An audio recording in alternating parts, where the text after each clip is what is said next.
Okay, back for another YouTube video.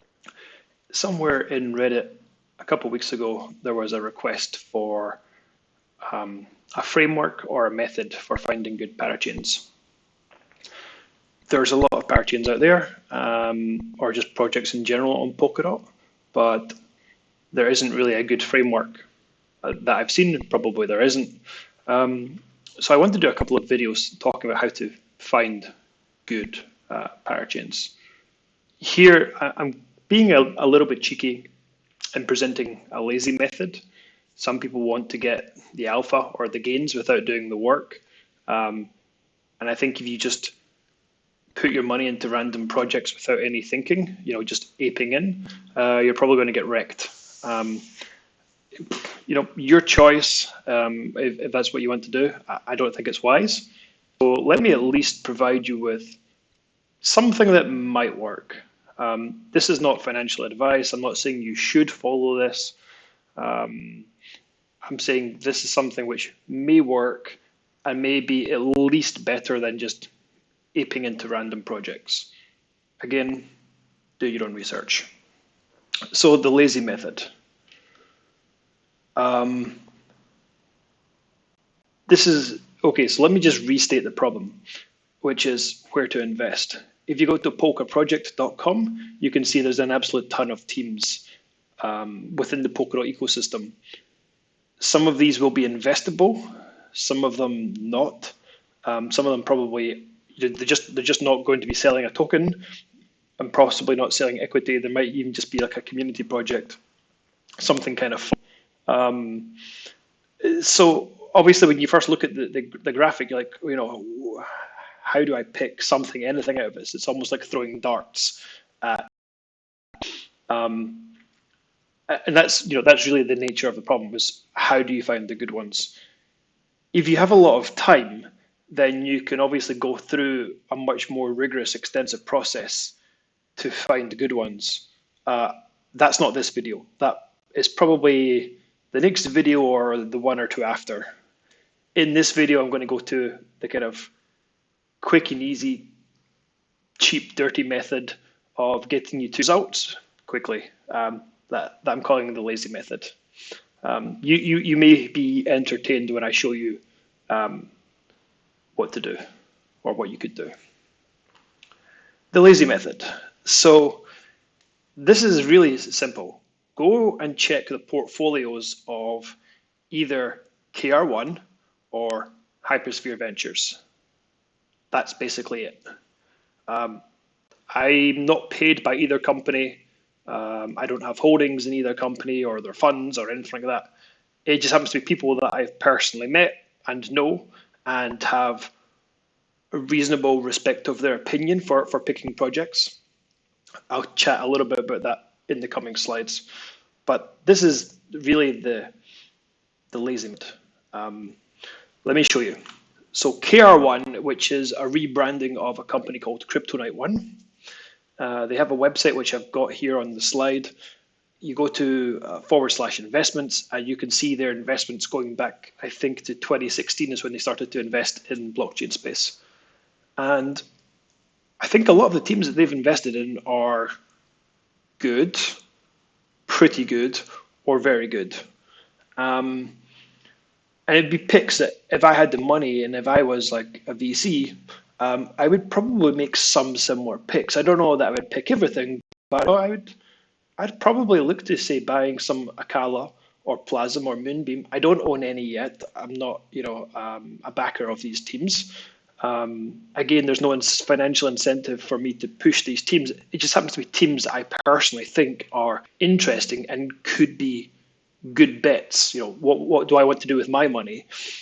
I'd probably be looking at these teams and probably be looking to take a position. That's my thinking, and that may help you too. And so by following the lazy method myself, I'm saying, okay, well, what has KR1 done? Okay, they've invested in these guys. I would probably invest in a few of these too. This is me kind of following the lazy method, even though I have done much more work here. Some of these teams I know personally. Some of them I was there helping them to get their grant contracts signed. So I have a reasonable advantage over many others. But at the same time, I don't know every single detail of each of these projects. And so seeing some confirmation here from KR1 makes me think, okay, maybe these are smart picks. So KR1, they've got Twitter, they have a website. You can go and check them out, basically. What do I like about KR1? They are, they're friendly guys, and I found them to be professional. I met them in London and back in 2017. We went to a lot of similar meetups. I didn't know who they were as such back then. It just happened to be that I bumped into them and maybe we would chat a little bit about whatever, different teams. I think it was later on that another friend at the time told me that they were an investment company, but I didn't know that straight away. But it's interesting that they were there, boots on the ground, checking out the teams, rather than being like on the other side of the internet and being kind of like in an ivory tower. They were there, they were at the meetups, just seeing what was going on. I met them again briefly, 2018 at the Web3 Summit, then 2019 at Melonport. Is it M1 at that point? I think it was M1 back in February 2019. And again, it's just this kind of level of professionalism and friendliness and kind of being around similar ecosystems and similar teams that I was or that I'm interested in gives me reasonable confidence in what they're doing. Having a look at their investment portfolio, again, it's like we have a similar way of thinking. Is what I'm saying. It's not that I know the team super well. I don't, but I think we can have some reasonable trust in their picks. Okay, moving on. So the next obvious one is Hypersphere. Hypersphere is possibly the biggest investor in the Polkadot space, ignoring Binance and Coinbase because obviously they have huge balances, but they might not have that much in their venture arms. Hypersphere is, I don't know if they're 100% dedicated to Polkadot, but I think they must be pretty close. It's obviously Jack and Rob who are Web3 or ex-Web3 in parity.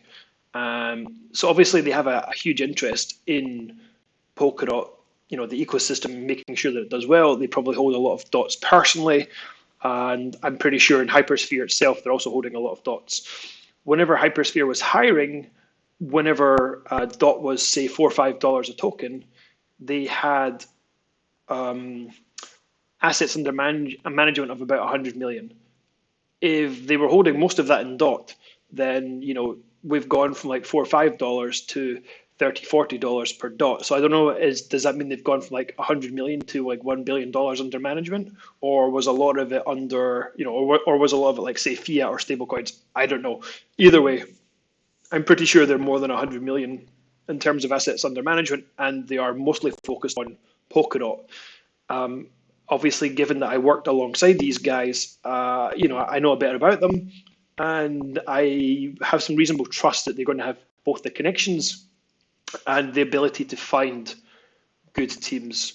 Like KR1, they're not going to be perfect, but a lot of the picks that they're making, I would probably pick.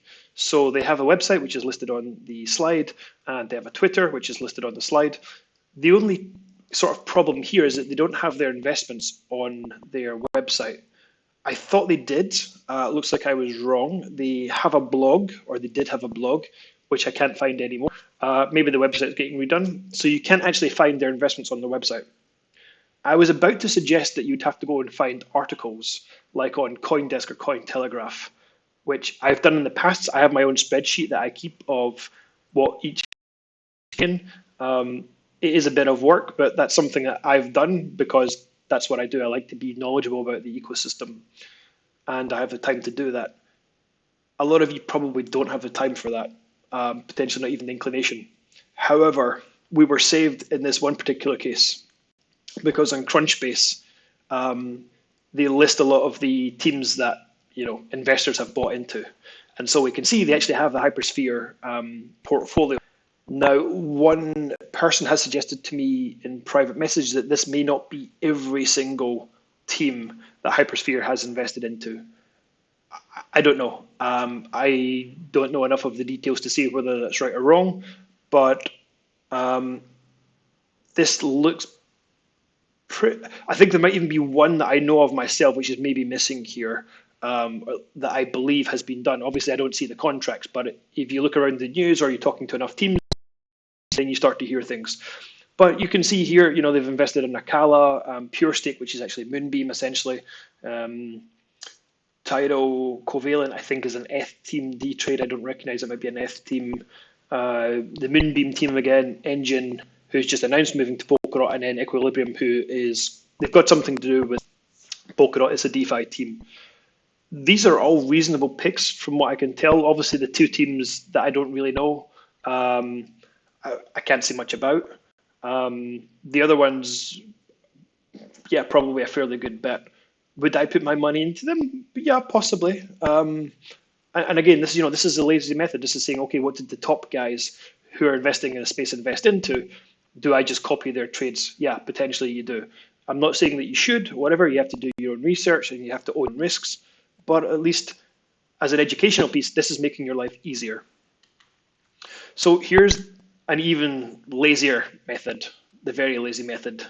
This is me kind of being a bit funny, but here's the thing. You can actually buy shares in KR1, the company.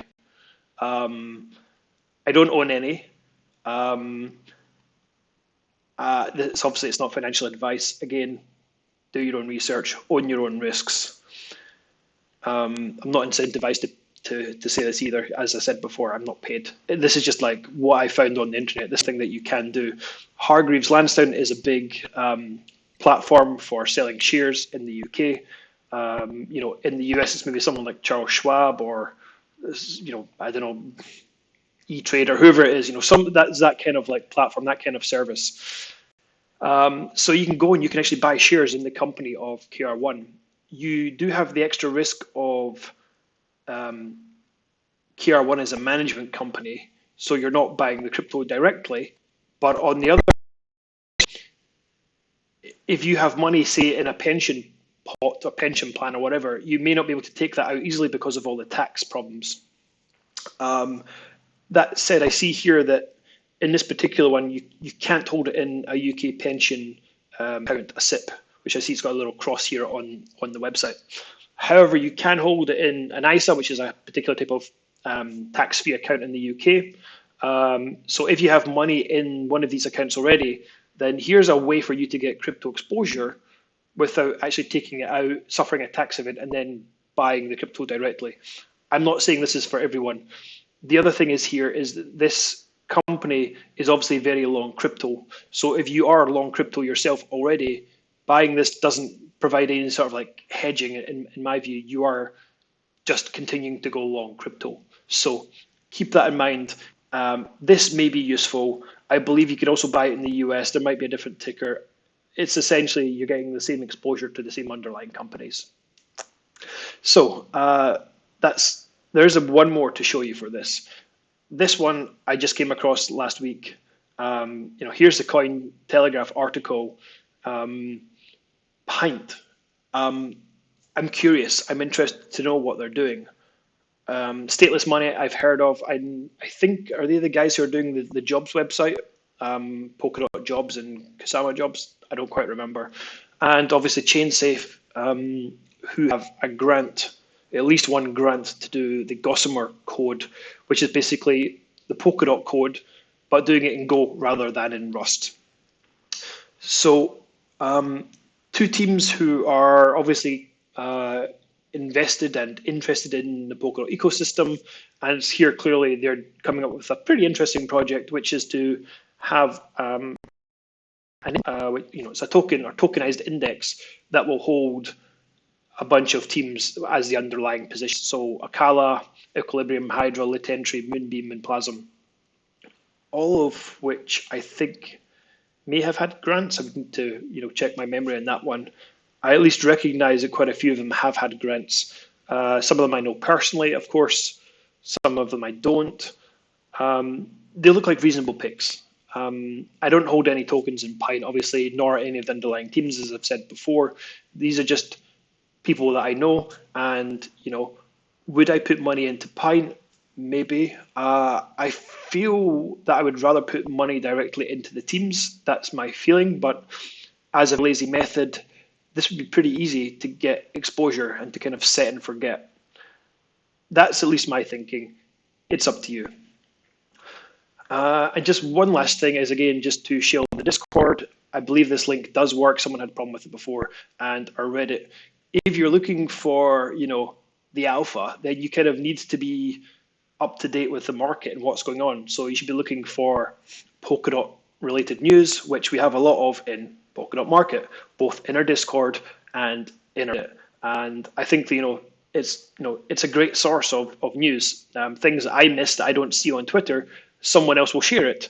And that's kind of the whole point. It's a community where we all share things, we give comments to each other, and generally help each other out. I think, being part of that community will greatly help you to find the good projects.